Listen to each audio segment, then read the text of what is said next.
Materi berikut ini akan mengulas materi selanjutnya setelah Anda membahas mengenai penganggaran produksi, penganggaran bahan baku, penganggaran tenaga kerja, dan juga overhead.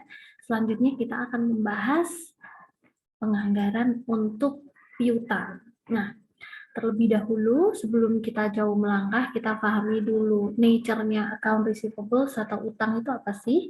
Yang pertama adalah dia akan bertambah ketika kita memiliki atau menambah jumlah penjualan.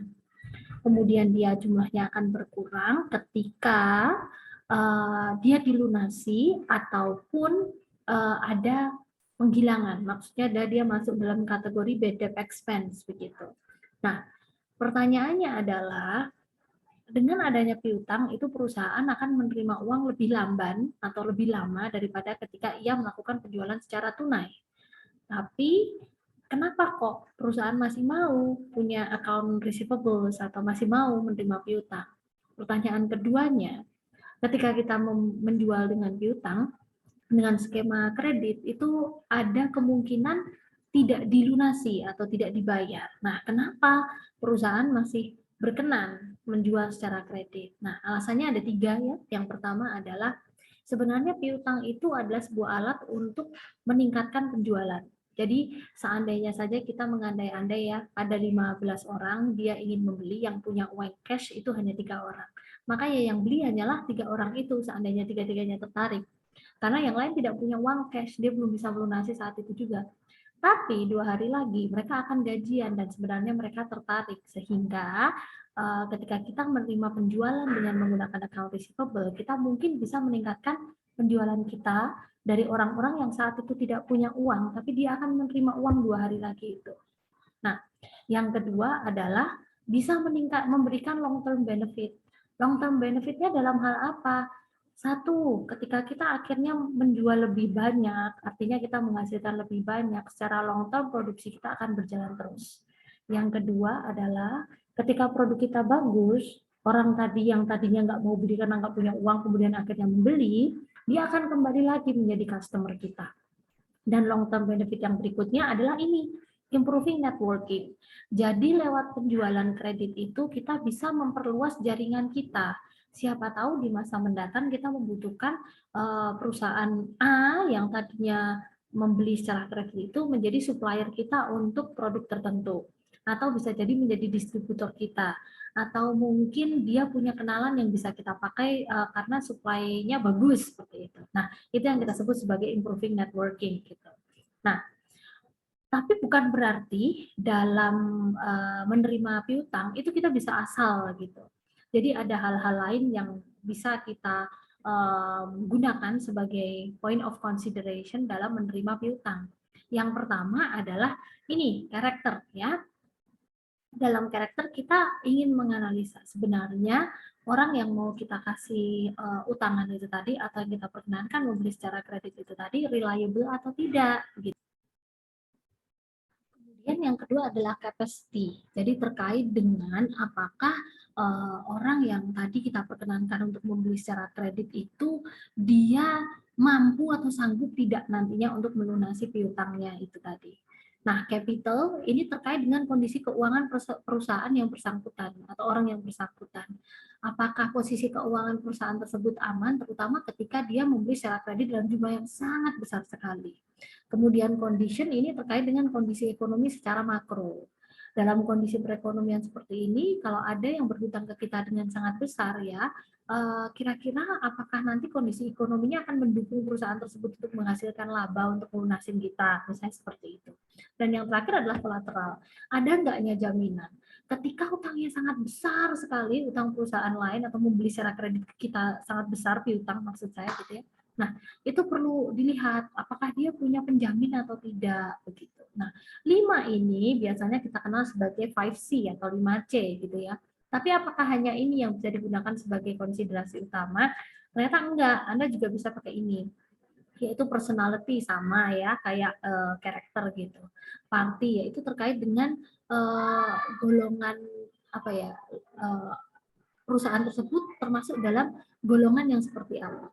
Apakah terpercaya, loyalitasnya oke atau tidak, atau mungkin dia termasuk bisnis yang riskan begitu, atau misalnya mudah tutup, mudah ketangkep polisi misalnya seperti itu. Purpose terkait dengan dia membeli secara kredit itu tujuannya apa gitu. Prospek terkait dengan proyeksi kondisi usaha tersebut di masa mendepan itu promising atau tidak. Kalau promising dia bisa lunasin, kalau nggak promising dia nggak bisa lunasi begitu. Nah kemudian payment sama dengan tadi ya capacity, mampu nggak untuk membayar. Profitability terkait dengan ini kemampuan debitur dalam mencari laba, dan yang terakhir adalah protection atau jaminannya. Jadi basically sama, cuman ada teori yang prefer ini daripada yang ini. Nah, kemudian selanjutnya adalah terkait dengan pengaruh account receivable terhadap cash atau uang tunai, gitu ya. Jadi pada akhirnya nanti setelah kita menyusun anggaran piutang, kita akan menyusun anggaran kas. Sehingga bisa dikatakan bahwasanya aliran kas itu terpengaruh, sangat terpengaruh oleh si account receivable ini. Bagaimana pengaruhnya? Yaitu penerimaan kas itu sangat berpengaruh dengan kredit periodnya. Apakah kita itu memberikan kredit period yang panjang, 30 hari, 20 hari, atau 60 atau 90 begitu. Kemudian yang kedua adalah effort untuk collecting si receivable itu tadi. Apakah ada diskon yang diberikan untuk mereka yang membayar lebih cepat, atau apakah ada mekanisme penagihan misalnya secara berkala begitu ya, kalau sudah mendekati jatuh temponya ada petugas dari kita yang mengirimkan pesan atau mengirimkan reminder kepada customer kita gitu. Kemudian adalah yang ketiga adalah debtor ability. Jadi cash acceptance ini tadi selain dipengaruhi oleh credit period, kemudian usaha kita untuk mengumpulkan si receivable, tapi juga dipengaruhi oleh kemampuan si debtor kita itu tadi untuk melunasi.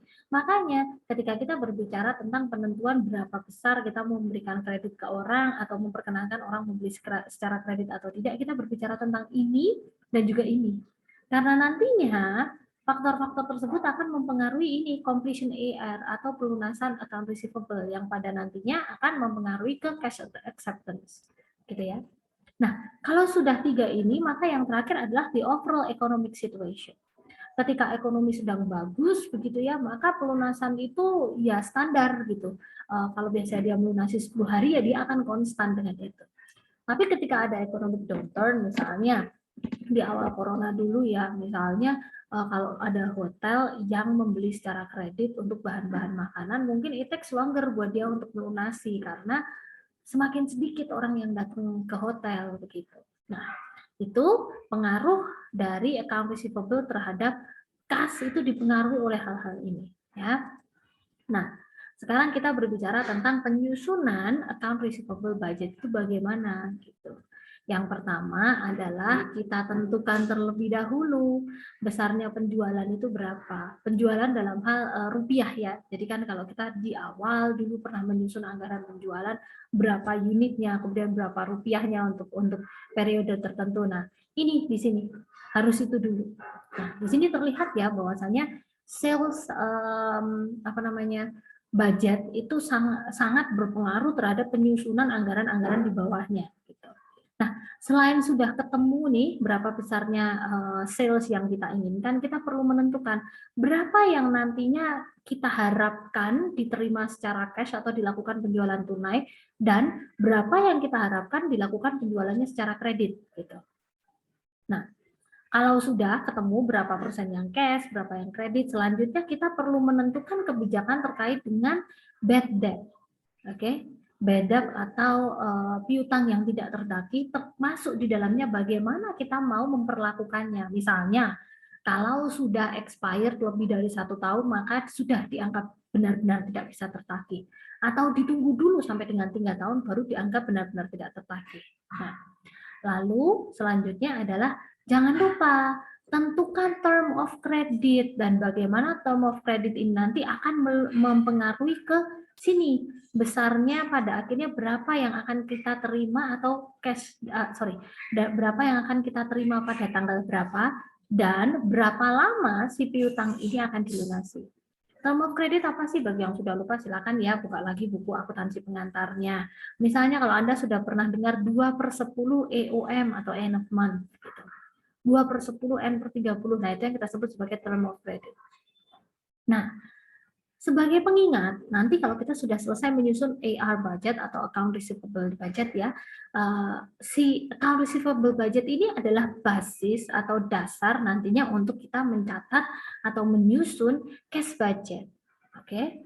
Atau anggaran kas. Karena penerimaan, kalau kita mau menghitung cash budget ya, itu kita perlu menghitung kas masuk gitu. Dan salah satu asal dari kas masuk itu selain dari penjualan tunai adalah dari pelunasan account receivable. Nah, sebelum jauh berjalan, nanti kita tunjukkan bagaimana caranya menyusun account receivable. Jangan lupa, account receivable budget itu sendiri dipengaruhi oleh berbagai macam faktor loh. Ada kondisi pasarnya, apakah kondisi pasarnya sedang sehat, atau sedang downturn, atau sedang inflasi, atau sedang deflasi. Nah, itu turut mempengaruhi nanti bagaimana AR budget ini polanya akan seperti apa. Volume barang yang dijual secara kredit. Semakin besar target Anda penjualan secara kredit, maka otomatis account receivable Anda jumlahnya akan lebih besar. Tapi apakah akan berarti juga bahwasanya uang yang diterima pada bulan itu akan sama besarnya? Belum tentu. Tergantung lagi pada standar kreditnya. Oke. Jadi tergantung pada penjualan berapa sih yang di ACC untuk beli kredit, kemudian pembeli yang seperti apa sih yang di ACC untuk membeli kredit. Kalau misalnya target Anda menjual secara kredit itu besar, tapi ternyata yang ingin membeli kepada Anda itu belinya kecil-kecil, jadi tidak termasuk dalam standar kredit. Nah, mungkin akan terjadi perubahan nanti AR budget Anda. Ataupun misalnya standar kredit Anda ini terlalu susah, jadi misalnya persyaratannya sangat banyak gitu, jaminannya harus sangat besar dan sebagainya, maka kemungkinan ini tidak akan bisa tercapai, mungkin cash-nya akan jauh lebih besar daripada penjualan kredit. Nah, yang kedua ya, yang keempat yang mempengaruhi adalah jangka waktu kredit. Semakin panjang jangka waktu kredit, maka dalam penyusunan AR budget nanti akan terlihat bahwasanya satu piutang itu penyelesaiannya tidak bisa selesai hanya dalam 1 bulan, tapi mungkin mengambil waktu yang sangat panjang gitu. Syarat pembayaran yang ditawarkan, itu terkait dengan term of credit ya, misalnya 2/10 N/30.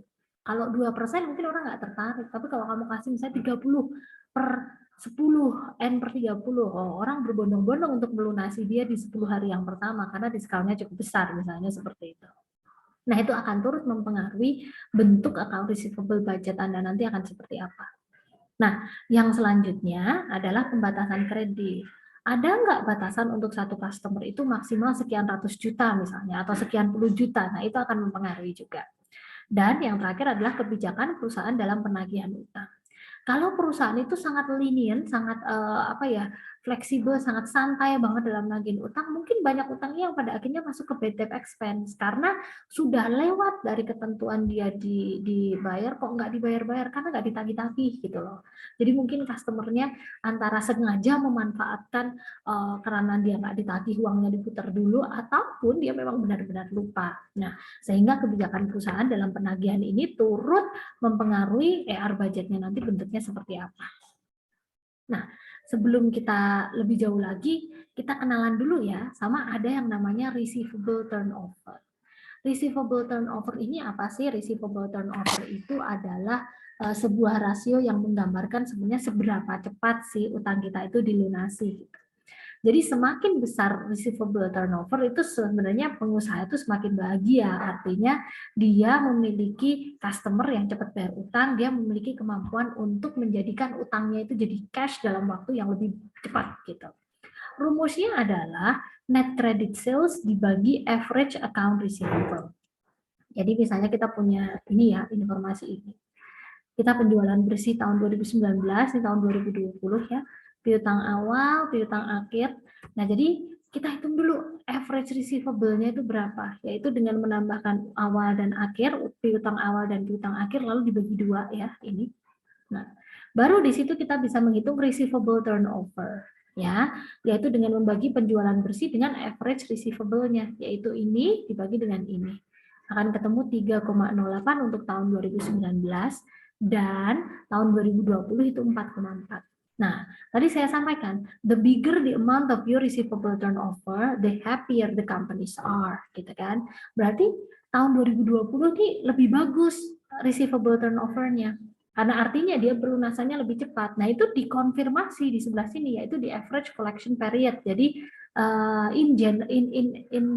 secara rata-rata, nih in average, berapa lama sih yang dibutuhkan untuk pelunasan sebuah account receivable. Nah, tahun 2019 ketika receivable turnover-nya itu 3,08 tuh, average collection period-nya 117 hari. Tapi ketika receivable turnover-nya itu sudah naik 4,4 di tahun 2020, average collection period-nya juga turun 82 hari. Jadi, kalau receivable turnover semakin besar tuh kita semakin bahagia, tapi average collection period itu kalau semakin besar kita makin nggak bahagia. Jadi dia berkebandingan terbalik gitu ya. Nah, itu. Nah, ini juga berarti kita bisa ini dong gunakan untuk menentukan atau menargetkan kira-kira berapa lama piutang kita nanti akan dilunasi. Kemudian ya, selain berbicara tentang account receivable turnover, selanjutnya ada yang namanya pengendalian piutang. Jadi kalau kita sudah tahu nih rata-rata pelunasannya segini gitu ya. Nah, yang selanjutnya kita pikirkan adalah bagaimana kita mengendalikan piutang-piutang kita itu supaya dia itu bisa tetap terlunasi, supaya dia itu tidak masuk bad debt expense terlalu banyak begitu. Nah, kita lakukan dengan ini, account receivable aging schedule. Dari sini Anda tahu customer Anda itu siapa saja, total piutangnya berapa, berapa yang sudah due atau sudah jatuh tempo dan berapa yang belum. Kemudian ini berapa lama sih sebenarnya dia itu sudah terlambatnya dan sebagainya itu kelihatan di sini. Oke, nah dari sini akan nampak berapa yang masih bisa kita collect, berapa yang sudah masuk ke uncollectible account. Dari sini kita akan sadar bahwasanya, oh iya, misalnya uncollectible account saya terlalu besar, paling gede dari siapa? Oh dari si ini misalnya, si ini begitu. Itu akan menentukan kebijakan Anda berikutnya. Apakah Anda akan menaikkan limit kredit dia atau apakah Anda akan merubah model penagihan Anda sehingga jumlah account receivable Anda itu tidak terlalu besar, bisa dikendalikan. Karena jika terlalu besar nantinya ya Anda rugi gitu loh. Pendapatannya terbentuk, akan tetapi Anda tidak menerima cash-nya gitu. Nah, sekarang langsung saja ya, kita mau menyusun anggaran account receivable. Jadi misalnya ada sebuah perusahaan namanya UD Bina, dia distributor kertas yang akan menyusun anggaran kas bulanan periode Juli sampai dengan Desember 2011 gitu. Saldo piutang tanggal 1 Julinya 0, saldo kas tanggal 1 Juli 2011-nya 200.000 dan saldo kas minimum yang ditetapkan adalah 180.000. Kemudian data penjualannya seperti ini. Oke. Nah, adapun pola kebijakan terkait dengan piutang yang diperlakukan adalah 60% merupakan penjualan tunai. Nah, ini adalah step awal yang dilakukan di sini tadi loh ya. Jadi kita kalau mau menyusun ini ER budget, pertama kita tentukan dulu magnitude of sales-nya. Sudah punya ya kita tadi tabelnya. Kemudian berapa yang mau dijual secara tunai dan berapa yang mau dijual secara kredit gitu. Ini nampak di sebelah sini. Nah, kemudian sisanya penjualan kredit dengan pola penagihan piutang 50% diterima pada bulan terjadinya penjualan, 30% diterima 1 bulan sesudahnya, dan 20% diterima 2 bulan setelahnya. Nah, ini terkait dengan ini apa namanya ini kita mau menentukan dulu nanti sebenarnya kita itu kredit kita yang berapa besar itu kita mau perlakukannya seperti apa. Kemudian penagihannya berapa lama. Ini terkait juga dengan aging schedule-nya. Cara kita mengendalikan supaya piutang kita itu tidak hilang di tengah jalan gitu ya.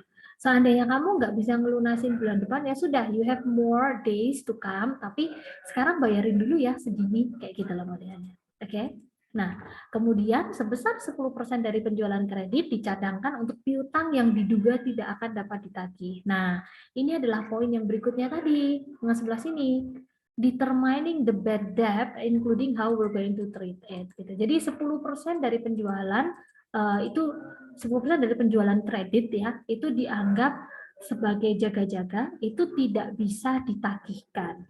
Nah, kita diminta saat ini untuk menyusun anggaran pengumpulan piutangnya terlebih dahulu. Bagaimana caranya? Mari kita lihat bersama-sama. Nah, ini soalnya sudah saya kopikan ke sini ya, langsung saja. Maka yang pertama adalah kita mapping dulu. Penjualannya tadi berapa, kemudian yang tunai cash akan kita terima berapa, kreditnya berapa. Kita masukkan angka-angka ini ke sebelah sini terkait dengan penjualan. Lalu tadi dijelaskan bahwasanya ya, dari penjualan ini 60% merupakan penjualan tunai, kemudian sisanya yaitu 40% adalah penjualan kredit. Maka untuk penjualan tunai per bulannya 60 dikalikan dengan penjualan masing-masingnya. Kemudian untuk penjualan kreditnya adalah 40% dikalikan dengan total penjualan per bulannya. Jangan lupa, satu komponen lagi yang perlu kita hitung adalah menghitung piutang netonya, yaitu ketika penjualan kredit itu tadi sudah dikurangi dengan bad debt expense atau piutang yang diduga tidak bisa ditagihkan.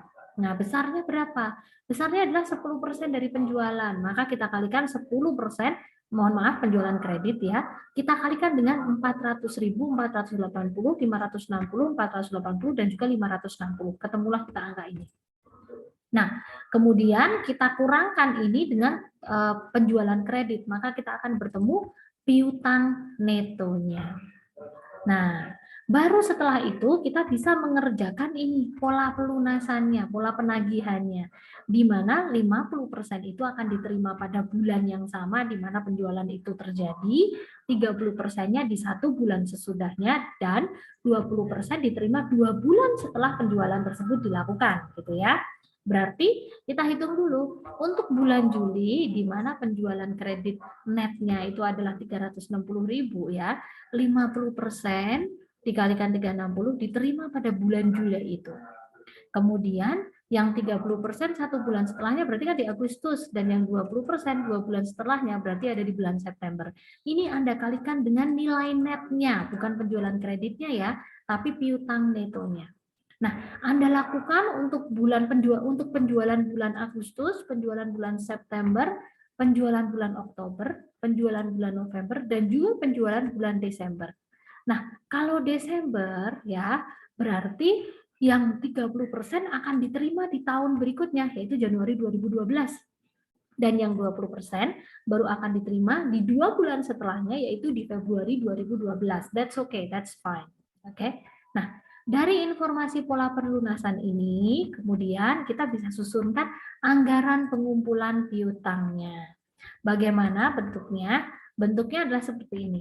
Kita tuliskan bulan penjualannya, kemudian piutang neto terkait dengan target penjualan pada bulan yang bersangkutan, dan penerimaan kas atau pelunasan. Mohon maaf ini saya ganti ya, pelunasan account receivable. Dari sini kita masukkan, misalnya untuk bulan Juli dari 300 kita akan menerima kas itu berapa? Kita tengok di sini. Ada berapa angka muncul di bulan Juli? Oh, satu saja 180.000. Maka kita tuliskan di sini. Kemudian untuk bulan Agustus kita akan menerima kas berapa saja? Kita akan menerima 108 itu atas pembelian dari bulan Juli ya. Maka kita taruh di sini ya. Ini masih satu deret dengan penjualan bulan Juli. Dan kita akan menerima 216.000 itu dari penjualan pada bulan Agustus sendiri. Maka kita taruh di sebelah sini. Oke. Nah, kemudian kita lakukan juga untuk bulan September, yaitu dari penjualan bulan Juli, penjualan bulan Agustus, dan penjualan bulan September itu sendiri, dan seterusnya hingga bulan Desember. Baru kita summarize-kan atau totalkan di bawah sini. Oke. Nah, ini yang kita sebut sebagai anggaran pengumpulan piutang, dan ini adalah proses untuk menyusun anggaran pengumpulan piutang.